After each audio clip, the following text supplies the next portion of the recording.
November மாத மொழியில் நான் நனைவேன் என்றேன்.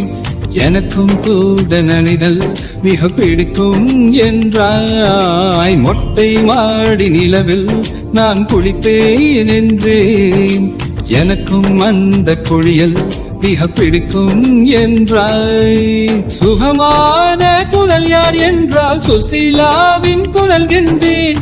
எனக்கும் அந்த குரலில் ஏதோ மயக்கம் என நீ சொன்னாய். கண்கள் மூடிய புத்த சிலை என் கனவில் வருவது பிடிக்கும் என்றேன். தயக்கம் என்பது சிறிதுமின்றி அது எனக்கும் தான் பிடிக்கும் என்றாய். அடி உனக்கும் எல்லாம் பிடிக்க என்னை ஏன் பிடிக்காதென்றாய்.